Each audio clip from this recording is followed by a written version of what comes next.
போனேன் சார். இன்னொரு கேள்வி, இந்த கலாச்சாரம் தவிர்த்து இப்போ அதிமுக ஒருங்கிணைப்பு குழு பேட்டி நீங்கள் கொடுத்தீங்க, திரும்ப அதுக்கு அடுத்த கட்டமாக ஒரு கடிதம் அனுப்புனீங்க. இப்போ அதில் ஏதாவது முன்னேற்றம் இருக்கா சார்? விக்கிரவாண்டி தேர்தலை பொறுத்தவரை தேர்தல் புறக்கணிப்புன்னு சொல்லிட்டாங்க. இப்போ அதிமுகவை ஒருங்கிணைக்குமான முயற்சியில் முதல் முட்டுக்கட்டையாக இருக்குது யாராக இருக்குங்க? யாரே நினைக்கிறீங்க சார்?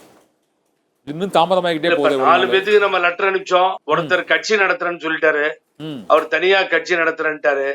சரி, ஒண்ணுமே இல்ல. நான் அடிக்கடி சொல்றேன், ஒரு 5 நிமிஷம் மிஸ்டர் பழனிசாமி இறங்கி வந்துட்டாருன்னா முடிஞ்சிரும். அவர் நல்ல ஒரு இலக்கியமா, அவருக்கு திருக்குறள் வராது, அதனால அழகா சொன்னாரு.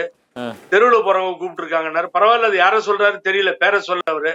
சரி. அப்புறம் என்னோட இருந்த மிஸ்டர் KC பழனிசாமிய அவர் போய் கேஸ் போட்டிருக்காரு அவர் மேல. கூட JCD பிரபாரன் இருக்காங்க, அவர் ஒரு முன்னாள் MLA, முன்னாள் MP. எனக்கு நாடு பூரா மக்கள் எனக்கு தெரியும். மக்கள் ஒரு மரியாதை வச்சிருக்காங்க, நான் அன்பு வச்சிருக்காங்க. சரி, அவர் என்னவோ சொல்லிட்டு போட்டு, அதை பத்தி கவலை இல்ல. ஒரு கட்சி வெறும் 9,000 சொச்சம் தான் விக்கிரவாண்டியில டிஃபரன்ஸ் கண்ணன். ஆமா, போன தடவை ஆமா. நீங்க வெற்றி பெற்ற அந்த மறைந்த புகழேந்தி வாங்கிய வாக்குகளும் ஏடிஎம்கே வாங்கிய வாக்குகளும் வெறும் 9,000 தான் டிஃபரன்ஸ். இப்ப நடந்த நாடாளுமன்றத்தில் வெறும் 7,000 தான் டிஃபரன்ஸ். இப்படிப்பட்ட ஒரு சூழ்நிலை நிலவுகின்ற இடத்தில் போட்டியிலிருந்து விலகியது நியாயமற்ற செயல். அதை நீங்க எப்படி யார் சொன்னாலும் ஏடிஎம்கே கார தொண்டர்களும் அங்க இருக்கவங்க வயிறிஞ்சு போயிருக்காங்க. இப்ப என்ன நிலைமை தெரியுங்களா? ரொம்ப காமெடியா அங்க ஒண்ணு போயிட்டு இருக்கு.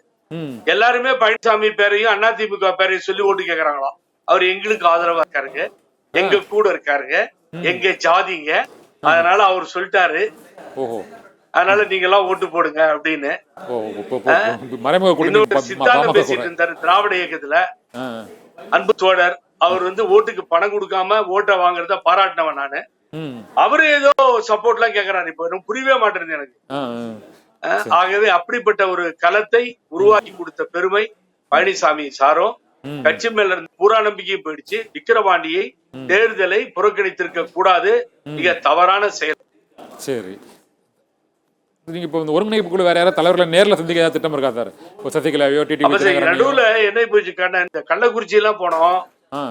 இந்த விக்கிரவாண்டி போய்கிட்டு இருக்கு. இது ரெண்டும் நடக்குது முடிஞ்ச உடனே. ஆனா பழனிசாமி ஃப்ரீயா இருக்காரு, ஒன்னும் சந்தேகம் இல்ல. அவங்க சின்னம்மாவுக்கும் லெட்டர் அனுப்பிச்சோம்.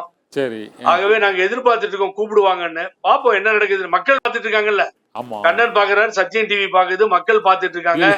அதுக்காக எடுத்த முயற்சி பண்ணிட்டே இருக்கோம், போன் பண்ணிட்டு இருக்கோம், தொடர்பு கொண்டுகிட்டே இருக்கோம்.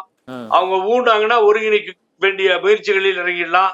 இதுக்கு நடுவுல ஒன்றியம், நகரம், மாவட்டம் இது போன்ற செயல்களில் ஒன்றிணைக்க வேண்டிய ஏற்பாடுகளை எல்லாம் நாங்கள் செய்து கொண்டு